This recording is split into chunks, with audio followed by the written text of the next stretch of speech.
Efésios 5, versículo muito conhecido, 18, capítulo 5 da carta de Paulo aos Efésios, versículo 18, 19, 20 e 21. Louvado seja Deus, é um culto de adoração. Diz-nos assim, carta aos Efésios, capítulo 5, 18 a 21. E não vos embriagueis com vinho, em que há contenda. Outra versão, dissolução.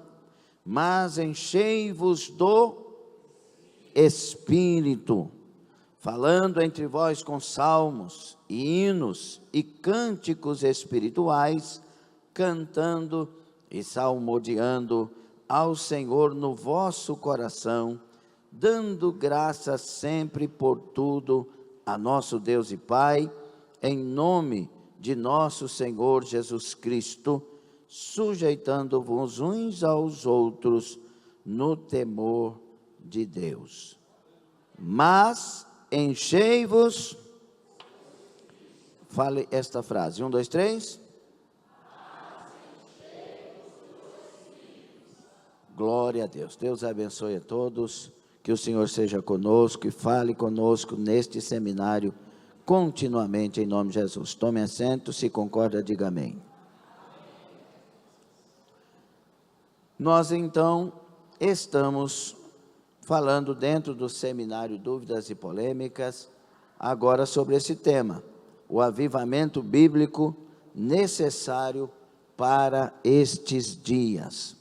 Começamos falando na terça-feira próxima, passada, e sobre o tanto que nós necessitamos deste avivamento, e falamos sobre o grande mal nas pessoas, no ser humano, e que tanto impede avivamento, que é o pecado. Você que perdeu, vá lá no YouTube, pegue a mensagem já recortada, porque foi muito importante tudo que falamos biblicamente a respeito do pecado, o mal. O maior inimigo do ser humano é o pecado. Para isso veio Jesus para a cruz, para tirar o pecado do mundo. O Cordeiro de Deus é perfeito na sua obra. Por isso que para ingressar no avivamento verdadeiro, a primeira palavra é arrependei-vos. Por quê? Porque o pecado é o grande vilão, ok? Mas nós já falamos sobre isso e você deve ir lá se você perdeu. Hoje nós vamos dar sequência, falando sobre esse avivamento bíblico que precisamos para esse tempo. E por que precisamos, pastor? Primeiro, porque ele em si é maravilhoso. Mas, segundo, porque nós estamos vivendo um tempo de muitas divisões, contendas, dissensões. Nós estamos vivendo um tempo de escândalos, não é? Tem muita gente falando que essa é a geração do avivamento, mas não é. Se nós estivéssemos avivados nos lugares dos escândalos, teriam obras extraordinárias e melhores e maiores da parte de Deus, através de nós e em nós também. Nós somos, infelizmente, nesse tempo, a geração do escândalo, a geração da frieza, a geração de pessoas que não conseguem perdoar uns aos outros, conviver uns com os outros, que não têm paciência, a geração impaciente, etc, etc, etc. Mas o Senhor quer derramar um avivamento de maneira tal que encontre pessoas que queiram ser cheias do Espírito Santo. Quando nós lemos enchei-vos do Espírito, há alguma versão que diz deixe-se encher pelo Espírito, o que não muda muita coisa no sentido de a parte que nos cabe. Deixe-se encher, você vai ter que ter um esforço, sim ou não? Você vai ter que tirar os impedimentos, aquilo que te atrapalha de ser cheio, de se encher, né? E enchei-vos é um imperativo, eu tenho que trabalhar para que isso aconteça. Então, de todo jeito, eu tenho que fazer a parte que me cabe. E o avivamento, irmãos, entenda isso. Não haverá cura verdadeira para uma nação, como nós queremos cura para o Brasil, se primeiro não começar na igreja o avivamento, a cura que precisa. É uma igreja curada que vai impactar uma nação doente que precisa de cura. Não é a esperança de uma nação melhor que nós temos que ter. Nós temos que ter a esperança de uma igreja melhor para a sociedade. E nós vamos analisar um pouco sobre isso. Também não haverá cura num lar, não haverá cura numa casa, se a pessoa salva daquele lar, a pessoa salva naquela casa, não colocar em ordem a sua vida espiritual. Como Deus falou conosco aqui domingo, nós precisamos nos colocar de pé no meio do vale de ossos secos e haverá vida. Nós precisamos profetizar a palavra que Deus manda, não a que a gente escolhe, mas Deus só mandará as palavras quando nós formos profetas levantados e prontos para Deus. Também não haverá salvação verdadeira para os povos, se a igreja não se levantar em santidade e vida plena em Deus. Enfim, tudo começa a partir de mim. Há um hino que nós cantamos, não é? Envia avivamento. Lembramos de tuas promessas, que se orarmos, e aí vai. Aí fala, envia avivamento, começa em mim. É perfeito. O avivamento não começa no outro, ele começa em mim, ele deve começar em mim. Eu não posso assistir pessoas sendo cheias, eu tenho que ter fome e sede de ser cheio. Tem que ser em mim. É por isso que é inadmissível estar na igreja brigando com a igreja, brigando com o momento, com cara fechada, parecendo que eu vi um Satanás e um monstro correndo atrás de Satanás e ele está vindo na minha direção. Não, nós estamos na casa daquele que aviva, na casa daquele que cura, na casa daquele que liberta, na casa daquele que sara, na casa daquele que renova, na casa daquele que batiza com o Espírito Santo, na casa daquele que revela, na casa daquele que toma pela mão, esforça e ajuda as nossas vidas. Nós estamos na casa de Jesus Cristo, na casa de Deus. Tem que ter sintonia. Tem gente que está pertinho de Deus, mas tão longe quanto o miserável ateu. E eu digo miserável ateu, porque o homem sem Deus é miserável.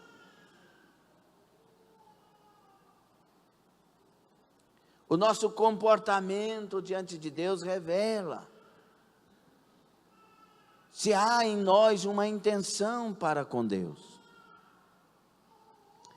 Tem gente que está na cadeia, está na prisão, e na prisão ele comporta segundo as regras, mas contrariadíssimo, sim ou não? Sim ou não? Você consegue responder? Está na cadeia, obedece, tem que almoçar agora, tem que jantar agora, tem que tomar sol agora, tem que vir para a prisão agora, tem que fazer isso agora, tem que vestir dessa forma, e a pessoa obedece na risca, mas super, hiper, contrariado. Você não está na cadeia, você é livre. O Filho nos faz livres. Esforça um pouquinho. Uma vez numa nação que eu fui pregar lá na Espanha, eu falei para uma pessoa sobre adoração, levantar a mão e adorar. Aí ela falou assim para mim: o senhor não sabe que eu estava passando mal, o senhor não pode falar isso. Eu falei: minha filha, se você entendesse o que eu estou falando, porque muitas vezes quando a gente está passando mal e se esforça para adorar, a cura chega. Vocês acham que a mulher que foi cantada do fluxo de sangue estava bem para ir correndo até Jesus? Meu Deus do céu, falta compreensão. A gente prefere brigar com a orientação pastoral do que fazer aquilo que pode mudar a nossa vida. É muito difícil. É por isso que o homem está em si mesmado. A natureza está dominando e não o espírito. Mas nós vamos ver umas coisas bem gostosas a respeito aqui. Preste atenção. Deus quer e está derramando avivamento. O que eu disse?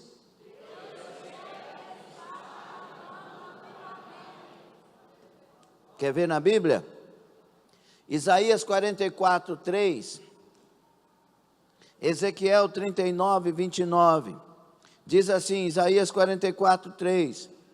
Porque derramarei água sobre o sedento, e rio sobre a terra seca. Derramarei, está falando de futuro, sim ou não? Derramarei o meu espírito sobre a tua posteridade, e a minha bênção sobre os teus descendentes. É desejo de Deus, nesse versículo, derramar do Espírito. Ele está prometendo para uma nação que virou as costas para Ele. Ele disse, vocês viraram as costas para mim, mas eu vou derramar, futuramente eu vou derramar do meu Espírito sobre vocês, sobre a descendência. Ezequiel 39, 29. Nem lhes esconderei mais a minha face, pois derramarei o meu Espírito sobre a casa de Israel, diz o Senhor Deus.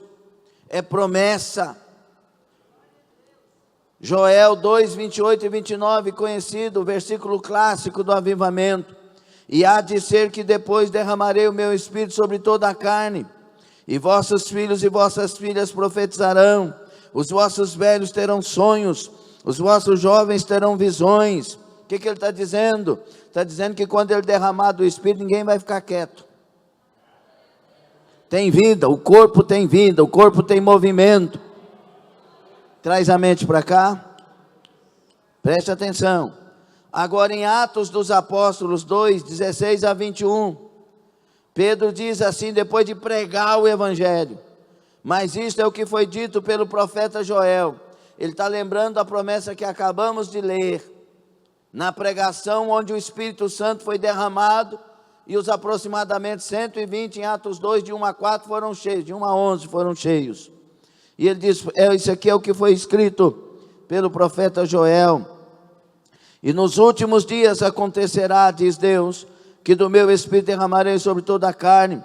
Os vossos filhos e as vossas filhas profetizarão, os vossos jovens terão visões e os vossos velhos sonharão sonhos.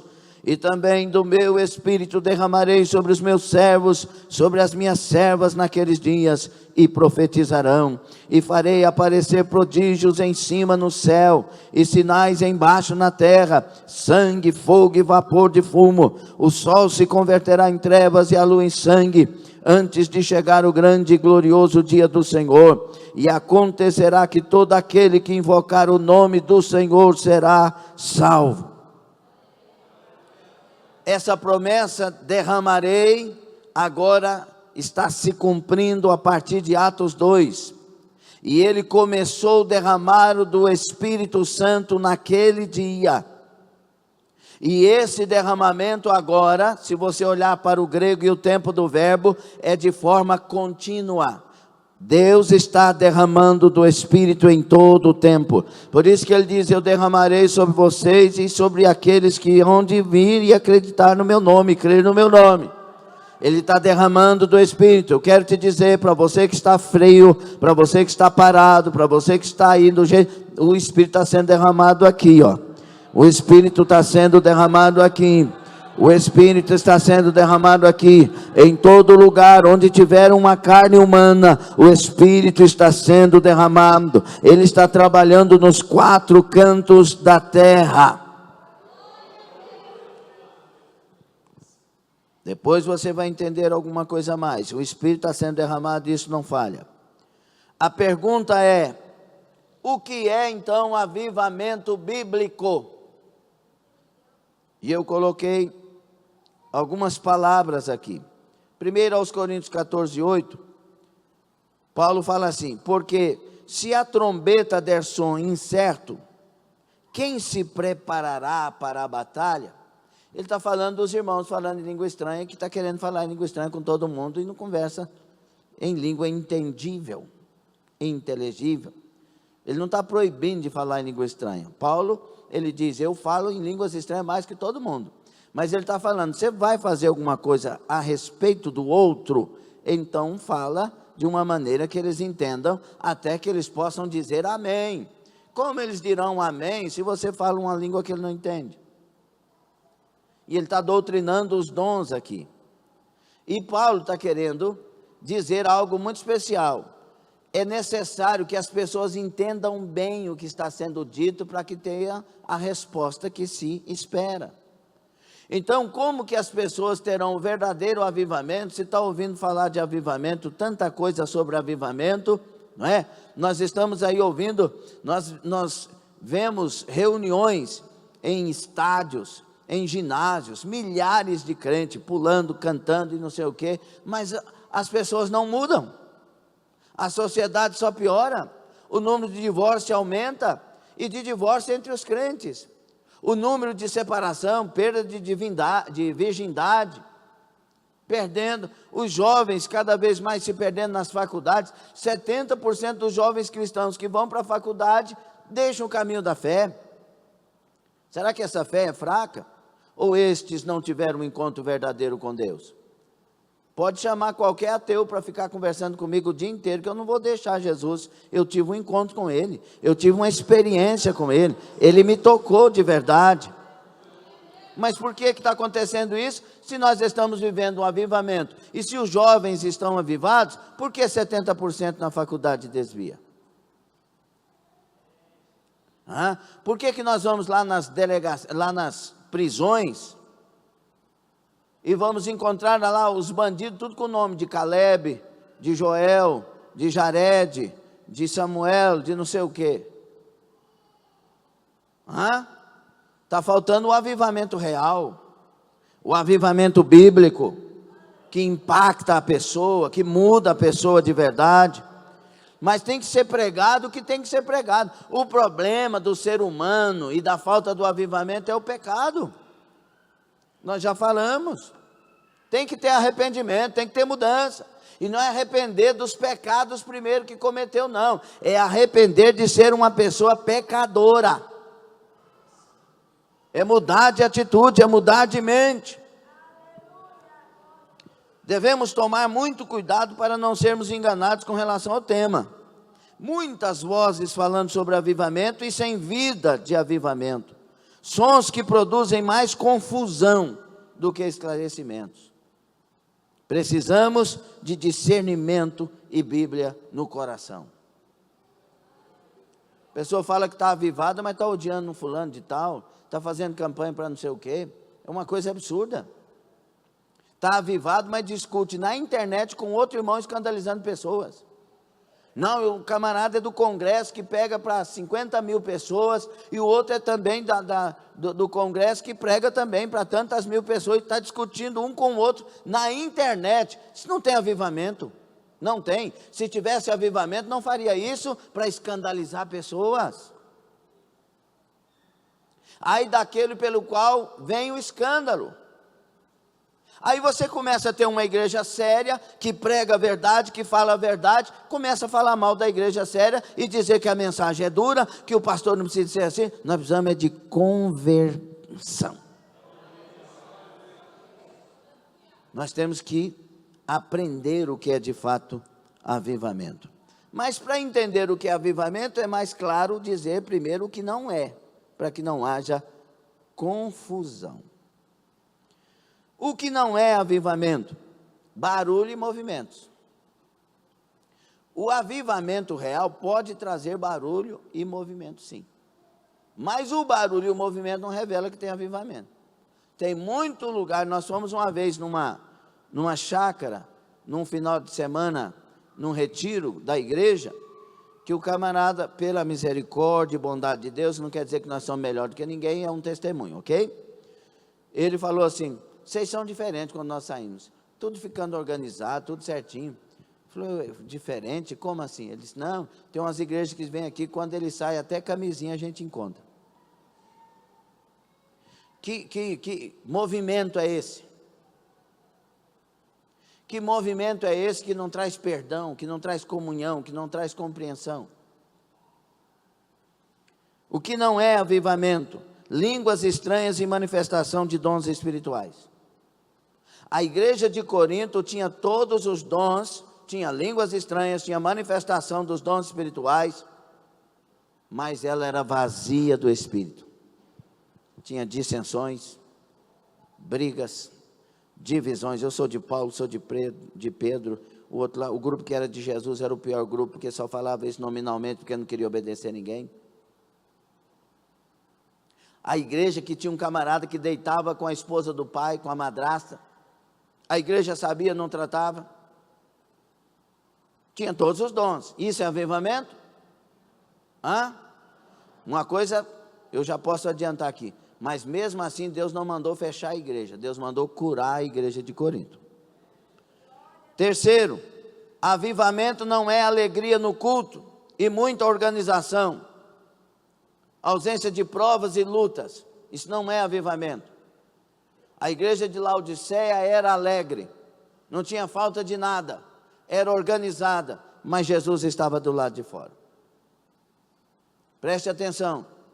Avivamento não é e não tem a ver com aparências. Vamos entendendo? Pastora Selma, Deus abençoe, bem-vinda, viu? Deus abençoe. Avivamento não é um povo unido em seus propósitos. Não escandalize, porque os maus também se unem em propósitos. Fiquei sabendo de uma igreja não sei aonde, não sei o que, não vou falar nada.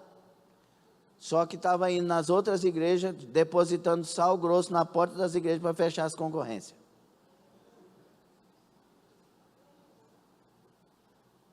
Eles eram unidos e são unidos.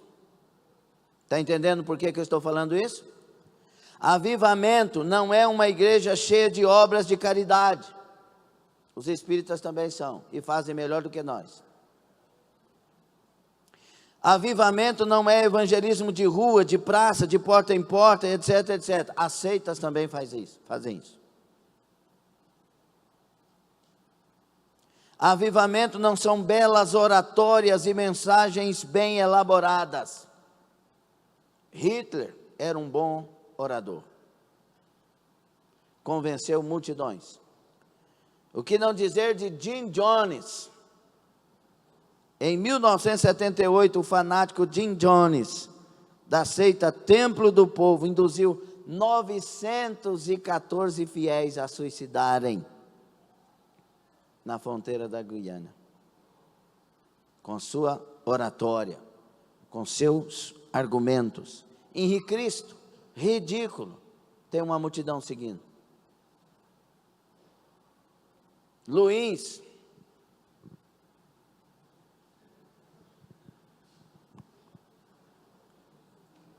é um fanatismo absurdo, e acusando os outros.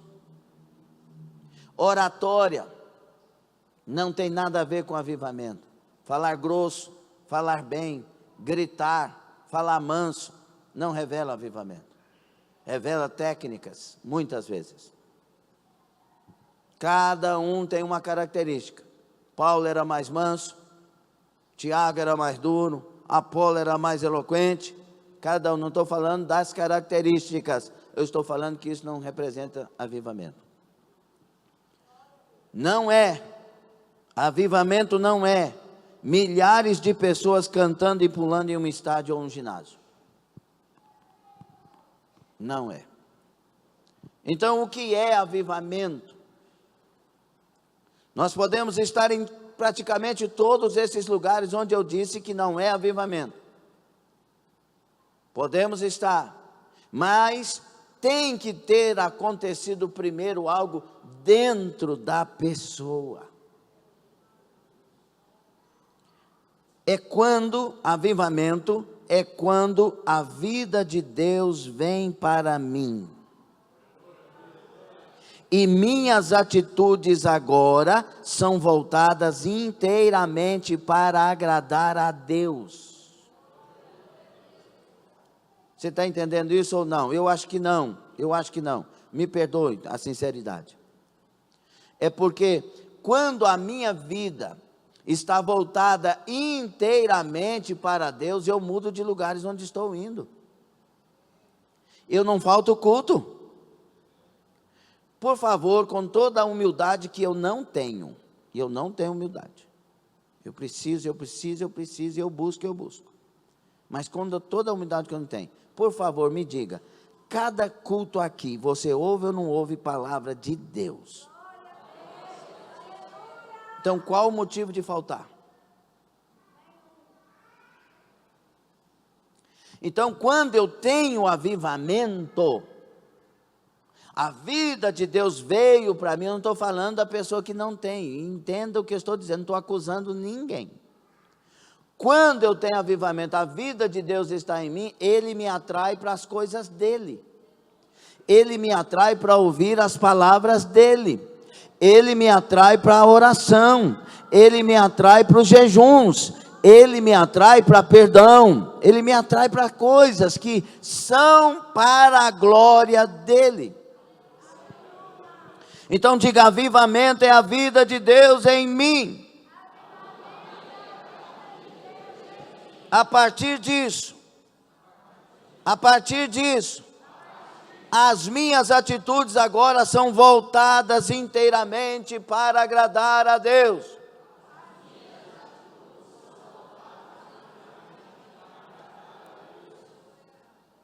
E para a glória de Deus.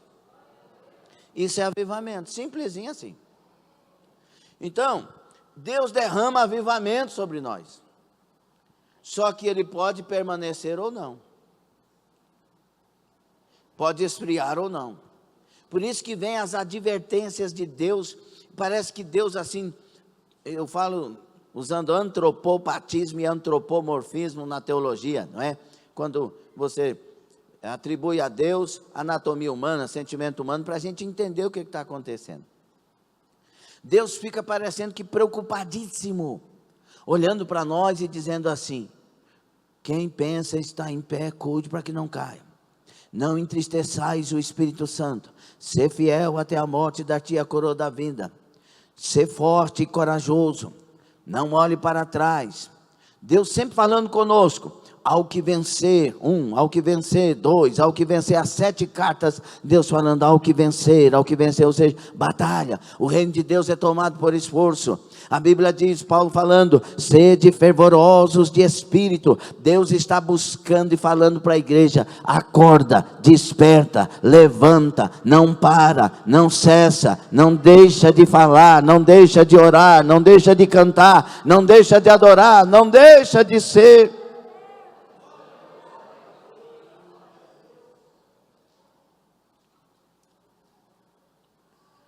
Então, avivamento é uma vida que morreu com Cristo e agora ressuscitou para viver com Cristo. O encontro com Jesus é o encontro da morte para mim. Se esse encontro, está ouvindo? Você está entendendo? Se esse encontro foi real, não foi uma coisa inventada por mim ou pelas situações. Se esse encontro foi real com Jesus, aquele foi o dia da minha morte. Só um pouquinho que dá glória a Deus, é difícil entender isso mesmo. Porque a gente quer viver demais. E a Bíblia diz, quem procurar salvar a sua vida, perdê-la-á. Mas quem perder a sua vida por amor de mim, achá-la-á. Você nunca vai viver o cristianismo autêntico se não perder a sua vida para Cristo. É uma realidade. Por isso tem muita gente dentro das igrejas mortas para Deus e vivas demais para si. Então qualquer coisa que acontece na igreja, nervosismo, palavras e punhado de coisa de dissensão e etc. É hora de deixar Deus nos encher. Deixe-se encher pelo Espírito Santo. Olha o que diz e vamos ler. Abra sua Bíblia, Romanos 6. Para entender isso que está sendo dito. Romanos 6. Você está entendendo? E eu quero que você entenda também que eu não estou falando de igrejas, eu estou falando da Bíblia Sagrada. Quando você vê o derramamento em Atos dos Apóstolos 2, e Pedro faz aquele sermão maravilhoso, o indouto prega com mais de 400 palavras dentro da teologia bíblica, e aproximadamente 3.000 pessoas são convertidas. A partir daí, não é derramado só para os judeus. Vai lá em Atos, no capítulo 10, e Cornélio e todos que estavam na casa, o Espírito Santo cai sobre todos. Começou a derramar, aleluia. Lá no capítulo 19 de Atos, os irmãos lá de Éfeso, todos foram cheios do Espírito Santo e falaram em novas línguas. Deus começou e foi derramando. Vamos lá. Romanos 6. Que diremos, pois? Permaneceremos no pecado para que a graça abunde? Qual a resposta? De modo nenhum. Nós que estamos o quê? Mortos para o pecado, como viveremos ainda nele? Ou não sabeis que todos quantos fomos batizados em Jesus Cristo, fomos batizados na sua morte? Batismo aqui é em águas. De sorte que fomos sepultados com ele pelo batismo na morte, para que como Cristo foi ressuscitado dentre os mortos pela glória do Pai, assim andemos nós também em novidade de vida. Porque se fomos plantados juntamente com ele na semelhança da sua morte, aqui é sepultado, também o seremos da sua ressurreição, sabendo isso, que o nosso homem velho foi com ele crucificado, para que o corpo do pecado seja desfeito, para que não sirvamos mais ao pecado, porque aquele que está morto está justificado do pecado. Tem que morrer. O encontro verdadeiro é a morte. Por quê? Porque nós não valemos nada. Deixa você num quarto com você mesmo, você vai ficar bem difícil de suportar. É preciso ter uma pessoa boa aí dentro, dominando, reinando. Avivamento é a presença de Jesus Cristo em mim, vivendo através de mim. 2 aos Coríntios 5,15, abram. 2 aos Coríntios 5,15. E ele morreu foi por alguns, não? E ele morreu por todos. Não é por alguns, como dizem aí, uma certa linha de calvinistas que dizem que Jesus morreu para os salvos, somente para os salvos. Não, ele morreu por todos, para que os que vivem,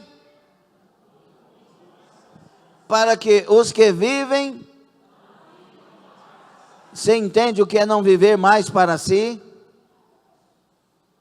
Não vivam mais para si, mas para aquele que por eles morreu e ressuscitou. Por isso que o versículo 17 é tão conhecido, é assim: quem está em Cristo Jesus, nova criatura é.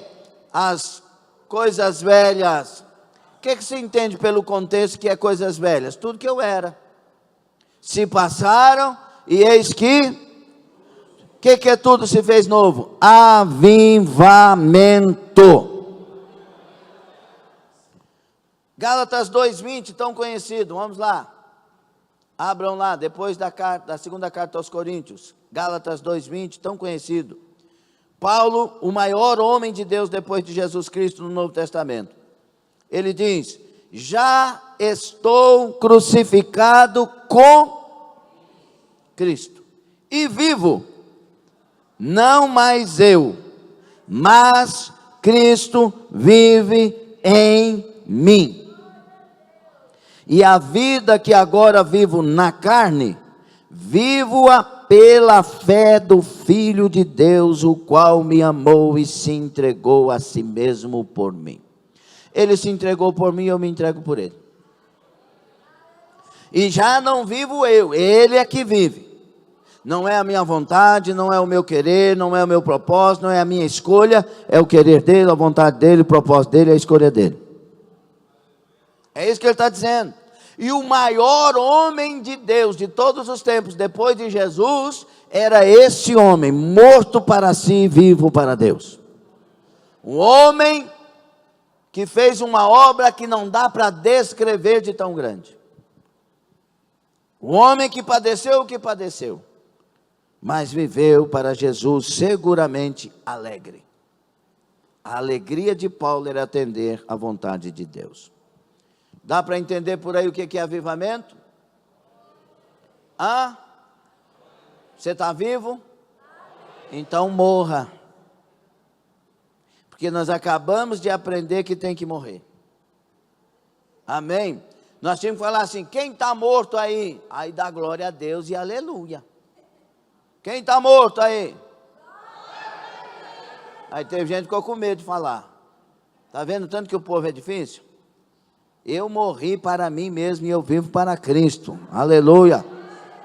Paulo falou: eu estou morto, já não vivo eu. Amém? Agora, deu para entender o que é avivamento? Simplesinho assim. Agora é Jesus. Agora é a vontade dele. Quer comais, quer bebais, ou façais qualquer outra coisa, fazei tudo. Você faz tudo para a glória dele? Porque tem algumas perguntas. Será que eu estou avivado? Faça essa pergunta. Como que eu vou saber se eu estou avivado? Faça perguntas. Tudo que eu faço, tudo que eu tenho feito, é para a glória de Deus? Eu pus uma tatuagem nova. Se é pessoa que está vazia, não posso falar isso. É para a glória de Deus? Eu acho que sim, então já não é. Para a glória de Deus é aquilo que Ele pede para a gente fazer. Escuta aqui, eu quero que você entenda em nome de Jesus. Deus não te deu liberdade para escolher uma maneira de servir a Ele. Ele não te deu essa liberdade. Ele te deu a palavra para você servir a Ele do jeito que Ele quer. Entendeu ou não? Ele quer que a gente adore a Ele em todo o tempo? Sim. Em todo o tempo? Sim. Então quando o pastor pede para levantar a mão, você fecha a cara e não levanta? Está entendendo ou não? Porque a nossa vida, mas ninguém me obriga. Se ninguém te obriga, é porque você está vivo, porque o morto não obriga ninguém. Quando a gente fica nervoso demais, está vivo ou morto? Já viu um morto ficar nervoso? Você chega lá, bate no caixão uma vez, bate no caixão outra vez, bate no caixão, ele: pai, deixa eu morrer em paz. Você já viu? Mas não tem gente aí. Para com isso, pastor, prossegue. Tudo que eu faço, se eu estou avivado, tem que ser para a glória de Deus. Ok? Tudo tem que ser para a glória de Deus. Você vestiu lá na sua casa? É para a glória de Deus. Você penteou o cabelo? Os que têm, para a glória de Deus. Tem que ser para a glória de Deus. Você comeu o que hoje? Tem que ser para a glória de Deus. Quer comais? Você bebeu o que hoje? é para a glória de Deus. Isso é um negócio de fanatismo, pastor. Isso aí para mim, isso aí é fanatismo. Olhe para cá. O dia que você e eu tivermos um encontro verdadeiro com Jesus Cristo, isso será uma coisa natural nas nossas vidas. Não é obrigação, não é dever, é prazer. Agora, para entender, então, administrar essa questão do avivamento. Nós vamos falar de muitas coisas. Está gostando do estudo? Quem não está gostando, diga amém. Pouca gente. Quem está gostando, dê glória. 3 segredos para a manutenção do verdadeiro avivamento. Esses 3 segredos, eles são chamados de o tripé do cristianismo. Quando Jesus, qual que é a nossa referência incomparável de bom e maravilhoso? Jesus Cristo. Quando Jesus esteve entre nós, vestido de humanidade, Ele nos deixou vários exemplos para seguirmos.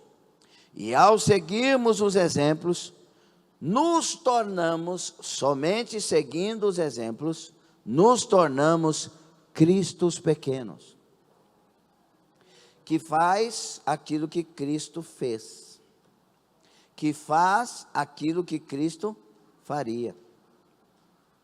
E aí, esse Jesus, enquanto homem, e enquanto esteve aqui conosco, ele foi um exemplo completo,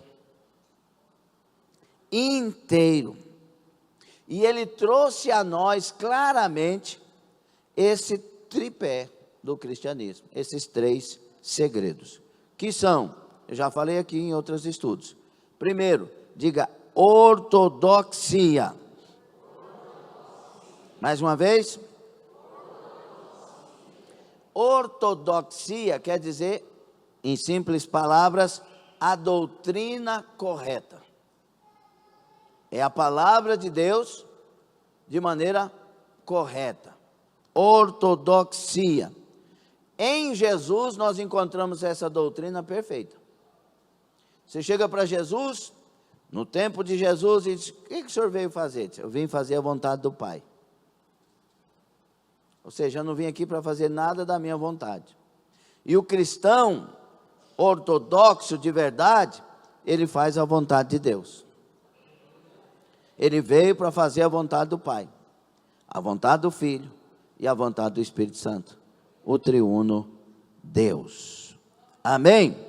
E Jesus não se prende em devaneios teológicos obscuros, mas ele vai direto ao ponto de cada questão, mostrando que não se deve torcer os escritos para satisfazer um sistema, para satisfazer um desejo, para satisfazer uma vontade. Não, para ele é literalmente obedecer acima de qualquer coisa.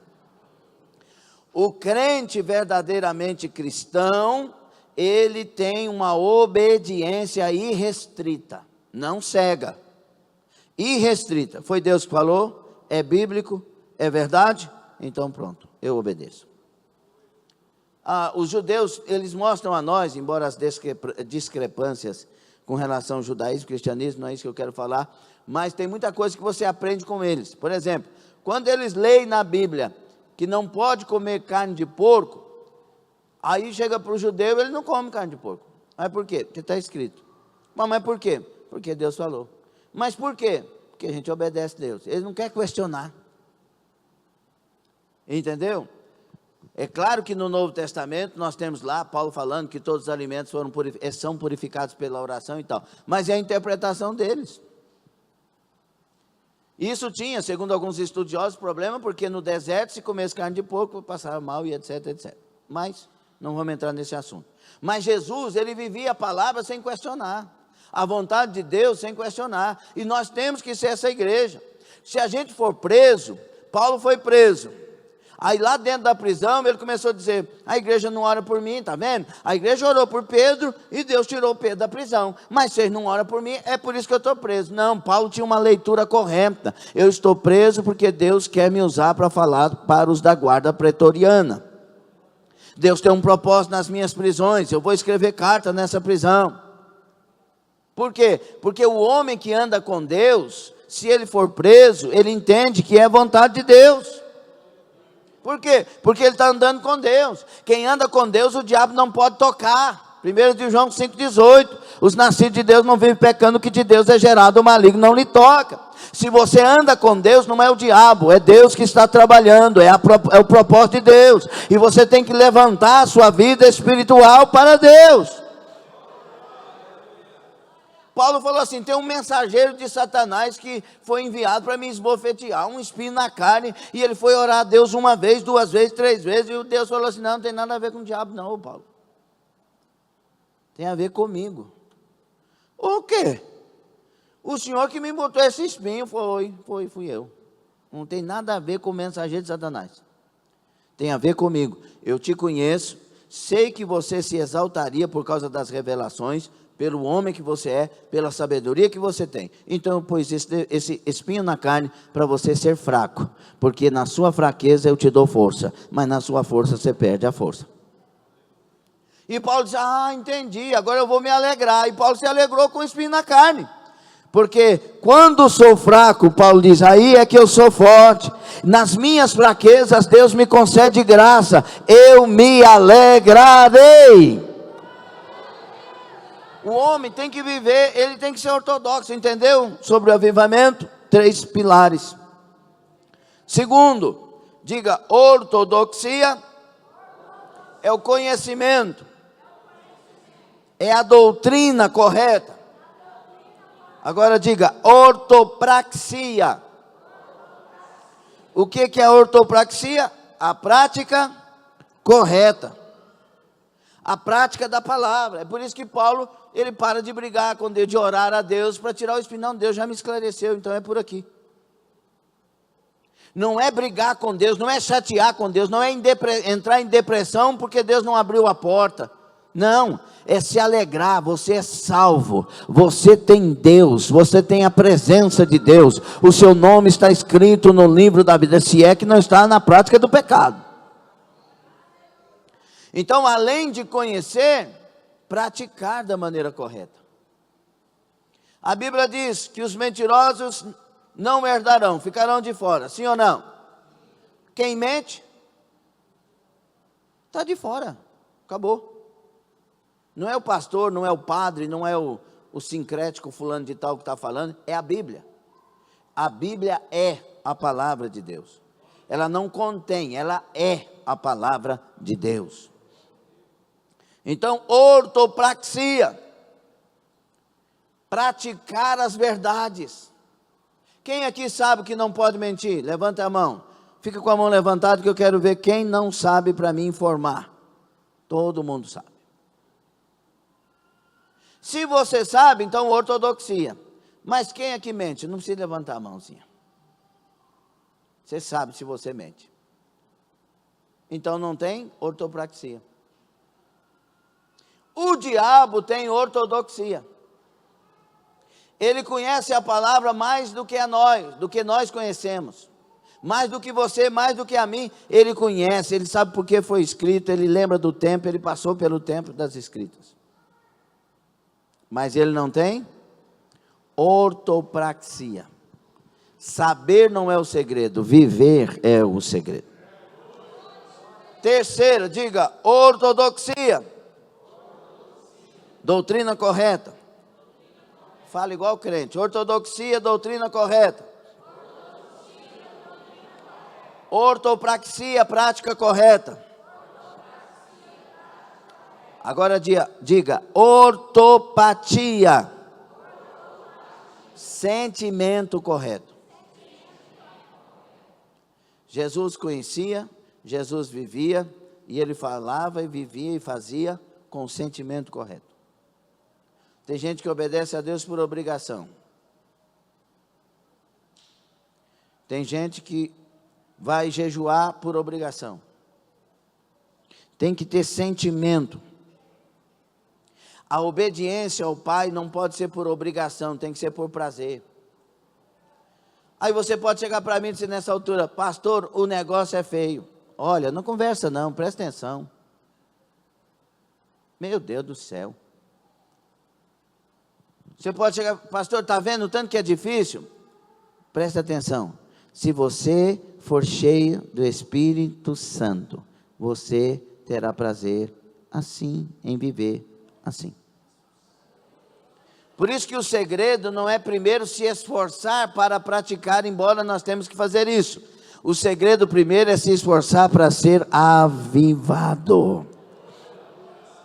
Quando você e eu formos avivados, não será pela nossa força, será pela força do Senhor. Não será pela nossa vida, será pela vida do Senhor em nós. Entende? A igreja avivada, palavras que eu coloquei aqui. A igreja avivada conhece a palavra, pratica a palavra e faz isso de todo o seu coração, por amar ao Senhor Jesus Cristo.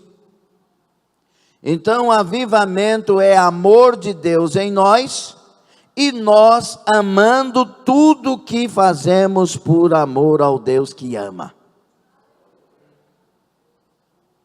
Conseguiu entender? Então, será que eu estou avivado? Será que, outra pergunta, será que eu quero este avivamento? Tem pessoas que têm medo do avivamento. E sabe por que tem medo? Porque não querem perder a liberdade de pecar, a liberdade de errar, a liberdade de fazer somente aquilo que escolher fazer, pensando em si primeiro.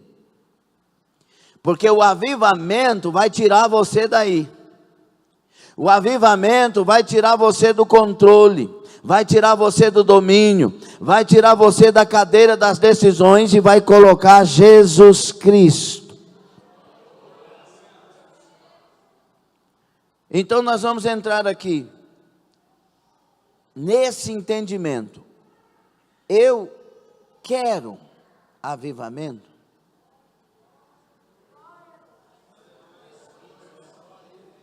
Tem gente que nem ouviu a pergunta. Meu Deus, como é que pode, hein? Eu quero avivamento. Porque pode ser que se você for avivado, Deus te tira desse emprego, te coloque em outro, ou te tire desse emprego e te leve para uma missão. Você quer avivamento? Porque pode ser que Deus não queira para você esse rapaz que você acha que está amando, essa moça que você acha que está amando e querendo casar. Pode ser que Deus diga não.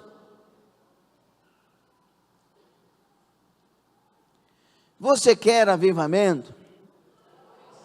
Pode ser que Deus tire esse carro seu, porque por causa dele você está faltando nos cultos, por causa dele você está achando que é alguma coisa, está querendo até cantar outras pessoas. Você quer avivamento? Porque pode ser que Deus lhe dê um carro, porque você, cheio do Espírito Santo, vai precisar de um carro para visitar pessoas e será usado nas mãos de Deus. Você está entendendo? O avivamento vai mexer. Você quer avivamento? Qual é a intensidade desse querer? Qual é a sua intensidade desse querer avivamento?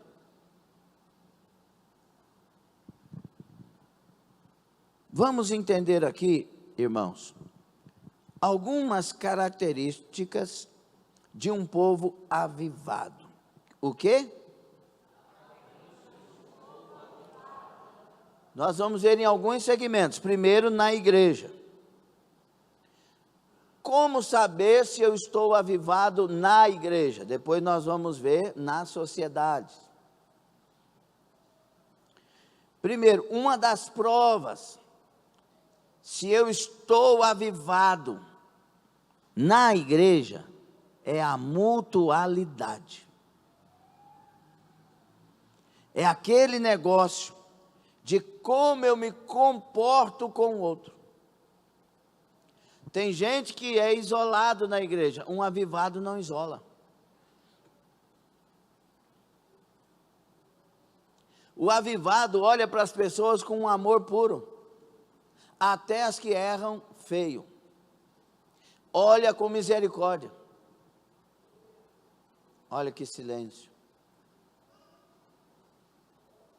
Avivamento destrói orgulho, arranca vaidades excessivas, tira qualquer desejo de exaltação, porque o avivamento produz Jesus em mim.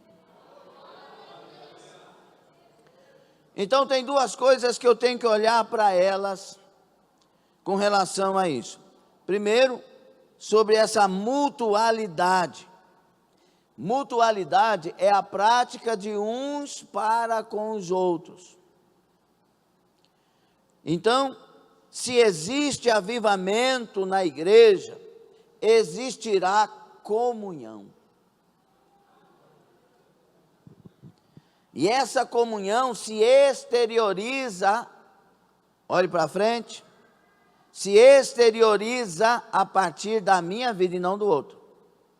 Já viu que tem tanta gente na igreja que fica cobrando amor, fica cobrando visita, fica cobrando abraço, fica cobrando atenção? Aqui está ensinando que eu não cobro, eu dou. Tem glória a Deus agora não, é difícil mesmo. Fica tranquilo. Se não houver mutualidade, não haverá comunhão e vice-versa. Então não há avivamento. E isso me preocupa. O que é comunhão? Vocês estão ouvindo bem? O que é comunhão? Participação em comum, acordo, harmonia, uniformidade em ideias e opiniões. O que é mutualidade? Reciprocidade, troca, contribuição coletiva para o benefício de cada um e de cada membro. Comunhão diz respeito ao estado de um grupo e mutualidade à ação do grupo. É uma simples relação de causa e efeito. Amém? Então vamos lá. Comunhão significa ter comum ou tudo em comum uns com os outros. Tudo em comum no que temos, tudo em comum no que somos. É se encontrar exatamente no estado que os cristãos primitivos se encontraram. Ou seja, Atos 2, 44. Todos os que criam estavam juntos e tinham tudo em comum. Essa igreja de Atos estava avivada? Por favor. Estava cheia do Espírito Santo? Jesus estava no meio dela? Tudo em comum. Se tivermos algo em comum, temos algum nível de comunhão.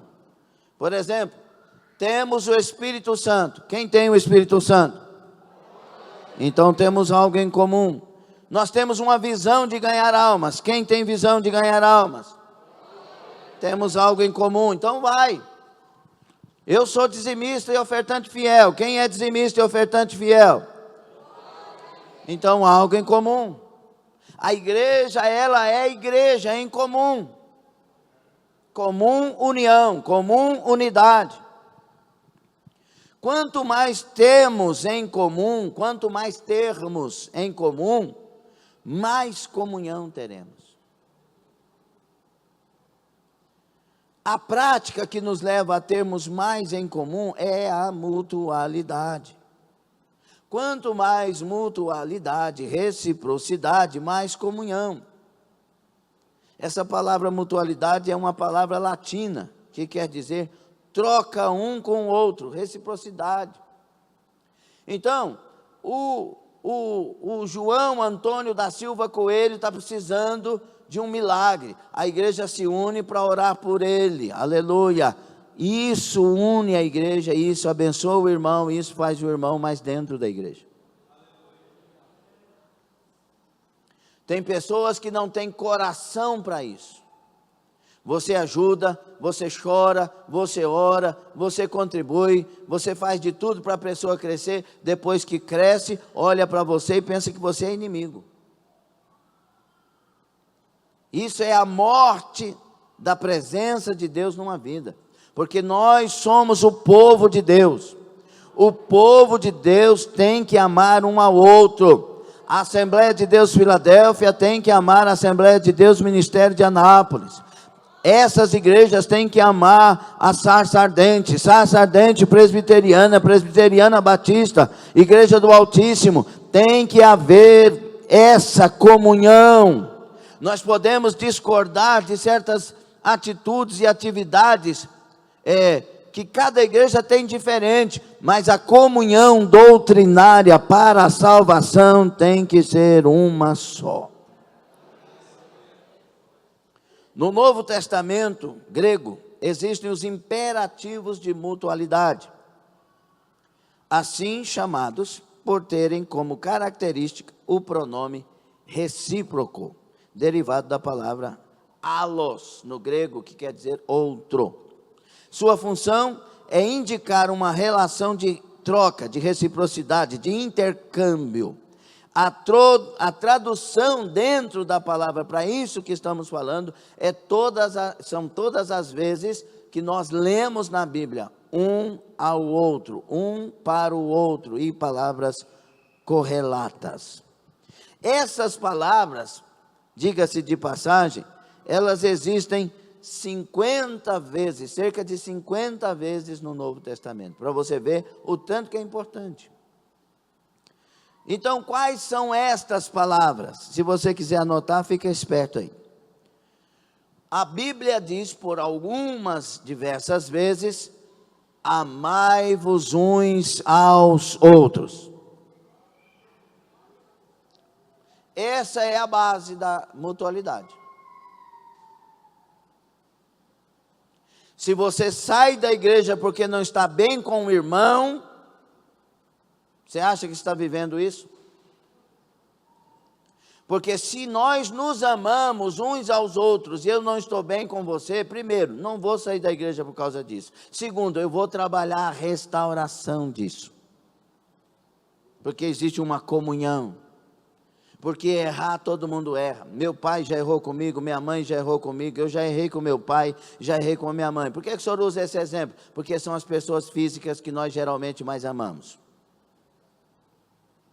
Nem por isso vai deixar o pai, vai deixar a mãe, ou vai deixar o filho ou a filha. São coisas que devem ser tratadas por pessoas que se amam. E aqui está falando de comunidade, de regras de comunidade, de regras para funcionar, de regras para dar certo. E amai-vos uns aos outros, está em João 13, 34, 35, João 15, 12, 17, Romanos 12, 10, 13, 8, 1 aos Tessalonicenses 3, 12, 4, 9, 2 aos Tessalonicenses 1, 3. Amai-vos. Se você não ama, você não conhece a Deus. Põe aí, 1 de João 4, 8. Não conhece. A Bíblia, ela não reconhece filhos que não amam. Deus não reconhece filhos que não amam. Olha o que diz 1 de João 4, 8. Pelo discípulo amado João. Aquele que não ama.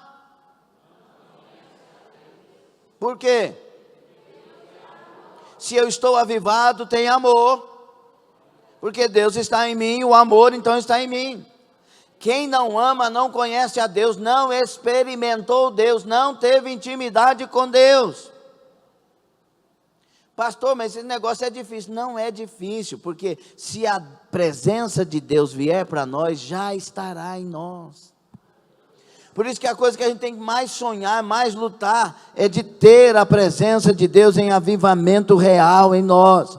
E a segunda coisa que nós mais temos que lutar, devemos lutar todo dia, é para que a presença não cesse em nós e cresça em nós. O dia que essa presença sair, volta a miséria. E Deus, a partir de Jesus, deixa bem claro que quando o Espírito sai da pessoa, vem demônio 7 vezes mais. E o último estado é pior do que o primeiro. É por isso que você vai falar, rapaz, mas o cara era obreiro, a pessoa era isso, a pessoa era aquilo, está matando, está roubando, está brigando, quer morrer, quer matar. Porque o último estado é pior. É sério servir a Deus, é sério batizar em águas, é sério assumir uma fé pública. Amai-vos uns aos outros. E tem um modelo ainda, assim como Cristo nos amou.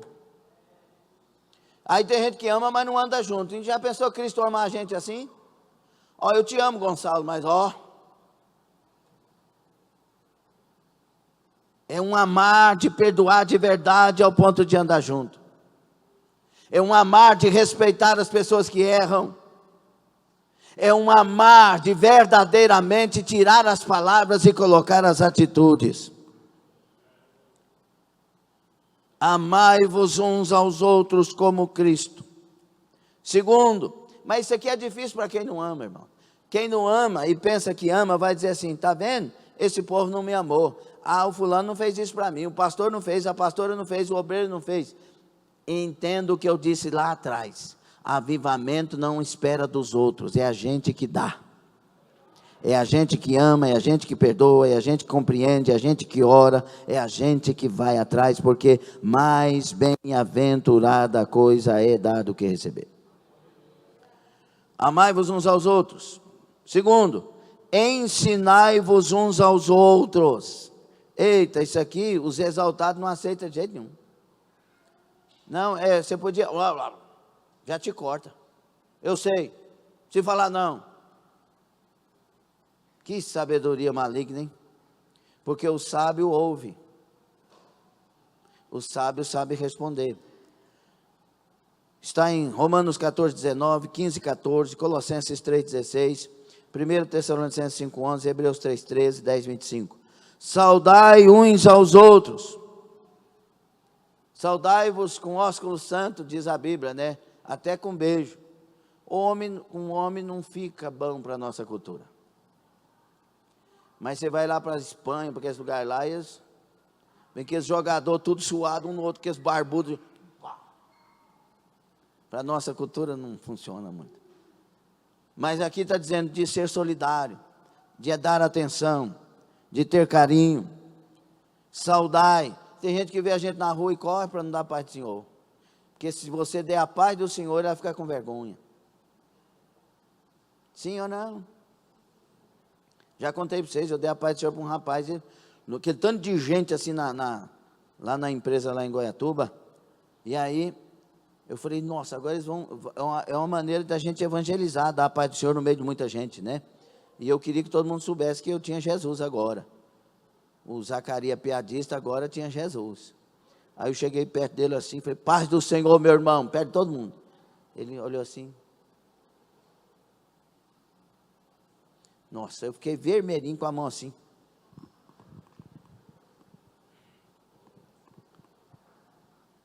Tem vergonha. Depois, lá na Santa Ceia, nós demos um abraço chorando. Resolveu. Mas lá na ceia, lá no meio dos outros. Saudai uns aos outros. Servir uns aos outros. Gálatas 5,13.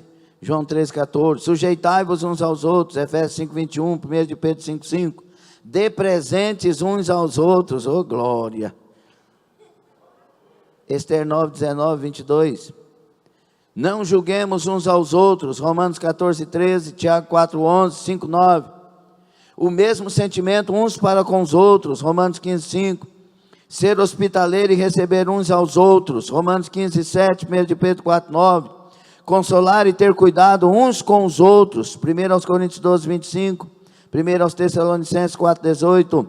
Não irritar, mentir ou ter inveja uns dos outros. Gálatas 5, 26, Colossenses 3, 9. Levai as cargas uns dos outros. Gálatas 6, 2. Suportando e perdoando-vos uns aos outros. Efésios 4, 2, 32. Colossenses 3, 13. Confessai e orai uns pelos outros. Tiago 5, 16. A expansão da igreja está ligada à mutualidade, que é verdadeira comunhão da igreja. Isso é uma questão vital para a igreja do Senhor Jesus. Você não vai conseguir permanecer numa igreja que você não faça isso. Não estou dizendo numa igreja que não tenha isso para você. Preste bastante atenção, porque nós estamos falando de avivamento que começa em mim. Você vai chegar em lugares e vai enfrentar dificuldades e problemas. Não espere das pessoas se você é de Deus. Se você é de Deus, é você que é a fonte dessas coisas. É você que sorri a cena. É você que dá paz. É você que dá o abraço. É você que estende a mão. É você que ama. É você que perdoa. João capítulo 17, 20 a 23, por favor. Abram. Evangelho de João. Todos abram, por favor. Quero que você leia na Bíblia, por favor. Evangelho de João 17. Esta é a oração sacerdotal de Jesus Cristo, que ele fez, se despedindo de nós. Do capítulo 13 de João a seguir, é a despedida de Jesus. E ele diz a partir do versículo 20, depois você leia João 17, é maravilhosa a oração que Jesus faz por nós, e por todos que vão ser salvos. E não rogo somente por estes, mas também por aqueles que pela sua palavra hão de crer em mim, para que todos sejam um, como tu, ó Pai, o és em mim, e eu em ti. Há um modelo de unidade. A nossa unidade é segundo a unidade da Trindade. O Espírito está em nós. O Pai e o Filho têm um só pensamento, um só sentimento, uma só vontade, um só desejo, e vai. Que também eles sejam um em nós, para que, tem um propósito, para que o mundo creia que tu me enviaste. E eu dei-lhes a glória que a mim me deste, para que sejam um, como nós somos um, eu neles e tu em mim, para que eles sejam perfeitos em unidade, e para que o mundo conheça que tu me enviaste a mim, e que os tens amado a eles, como me tens amado a mim. Você entende o poder da unidade? O poder de cuidar uns dos outros, ao invés de ficar inventando história. O poder de perdoar, de amar, de compreender, de ajudar, de interceder, de estar junto. Só que o diabo sabe disso e trabalha para que isso não aconteça nas igrejas, porque ele sabe que se houver a unidade perfeita, haverá salvação de uma multidão de almas. Então, cuidado. Tome bastante cuidado para não ser essa pessoa que está impedindo. Uma alma para Deus é caríssima, é valiosíssima. Deus amou o mundo de tal maneira que o que Ele mais amava foi para a cruz, para salvar as almas, para a gente ajuntar e unir, e unidos, fazer uma obra para a salvação daqueles que Deus ama. Será a partir da comunhão e mutualidade cristã que teremos e viveremos a verdadeira unidade da fé. E nessa unidade é que poderemos ter a maior obra de evangelização conhecida. Porque o mundo vai saber, o mundo vai entender essa obra. Entenda agora o porquê que tanto o inimigo luta, causando divisões, dissensões, intrigas, brigas, maus ou testemunhos péssimos e tanta coisa na igreja. Tanta fofoca, tantas intrigas, tantos eu não penso assim, eu não acho assim, eu não sei assim, não é assim que eu acho, não, eu não concordo. E as almas morrendo, e indo para o inferno, pessoas gritando, nos socorre. Lá na Irlanda, nesse mês de fevereiro que eu estive lá, eu estava pregando sobre as missões e almas não esperam. E aí eu ouvi o testemunho, a irmã Mayra falou, que um menino ali em Galway, de Gort a Galway, é 40 minutos aproximadamente, uma cidade muito grande, cidade dos artistas e etc. Em Galway, um menino, um adolescente jovem, saiu gritando na rua, eu vou suicidar, eu vou suicidar, eu vou suicidar. Não teve uma pessoa que parou para conversar com ele. Ele foi, saltou da ponte e suicidou. E ele fez um trajeto longo, gritando, eu vou suicidar. Isso não te comove, não é verdade? Porque nós não estamos avivados. Porque existem muita gente indo para a ponte nessa hora e moram aqui. Mas nós estamos ocupados com dissensões. Com eu não concordo.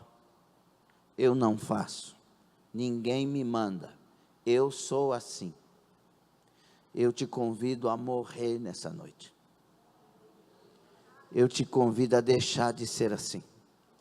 Eu te convido, em nome de Jesus, a implorar que Jesus Cristo venha e te tire do centro da sua vida e assuma o primeiro lugar na sua vida, em nome do Senhor Jesus Cristo. Fique sobre os pés. Quando saberei que eu estou avivado, pastor? Quando você começar a chorar pelos perdidos. Porque é isso que Jesus faz. Ele chora pelos perdidos. E a maioria de nós aqui, orgulhosamente presente, não lembramos mais que alguém pagou um preço para a gente estar aqui. Tanto Jesus, incomparável, quanto os discípulos, apóstolos, morrendo, quanto as pessoas que por nós pagaram preço em oração, jejum, pregação e insistência. O dia que a gente for avivado, isso estará estampado em nós e nós vamos querer anunciar o Evangelho e fazer uma obra. Nós vamos ter zelo da igreja, nós vamos ter cuidado com a igreja, nós vamos ter ciúme da igreja, nós vamos ter ciúme uns dos outros e vamos proteger uns aos outros. Quero terminar esse ensino desta noite, que terá sequência.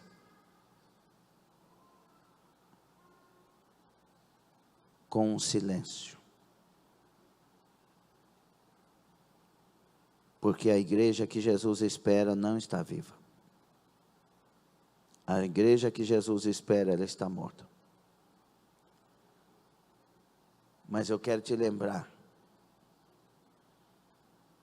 que no vale de ossos secos ainda pode soprar o vento do avivamento.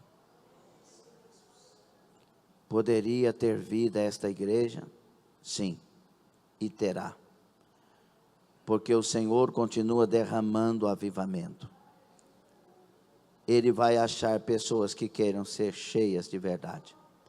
Não cheias para ocupar as tribunas dos congressos de milhares, mas cheias para ocupar o lugar que lhe é devido como servo, como serva, e obediente ao Senhor, caminhar até dizer: combati o bom combate, encerrei a carreira e guardei a fé. Deus é o Deus que ressuscita. Deus é o Deus que tira das sepulturas.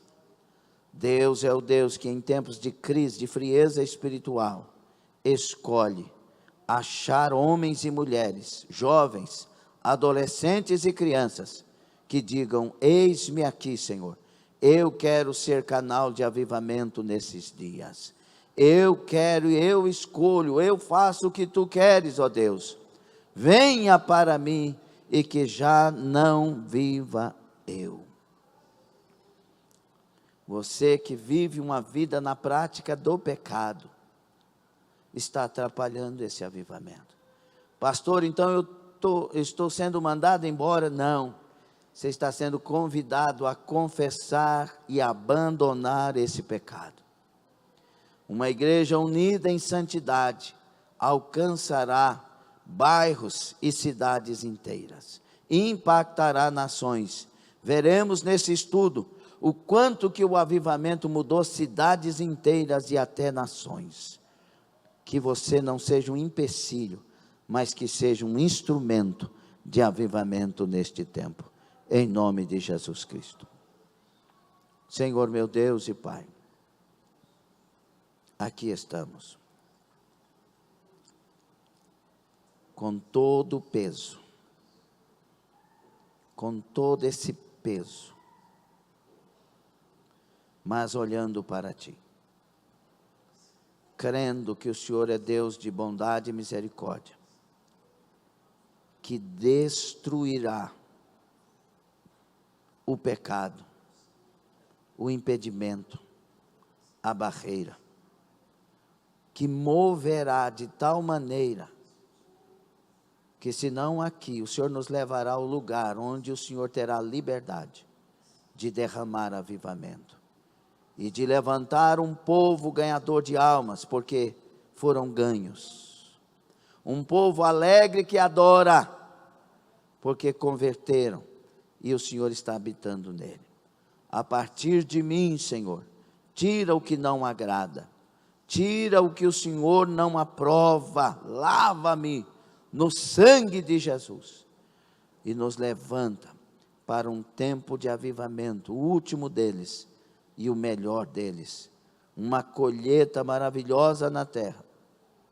Nos ajuda, Senhor, estende a mão, dissipa o pecado, tira, em nome de Jesus, esse adultério, essa prostituição, tira, Senhor, todo este mal, toda mentira do meio de nós, tira, Senhor, toda dissensão, toda fofoca, maledicências, palavras de murmurações, arranca de nós, em nome de Jesus Cristo, Senhor, e nos traga o mover que nos faz igreja viva, um povo santo, um povo ordeiro, um povo de boas obras, um povo nação santa, geração eleita, o corpo de Cristo na terra, Senhor.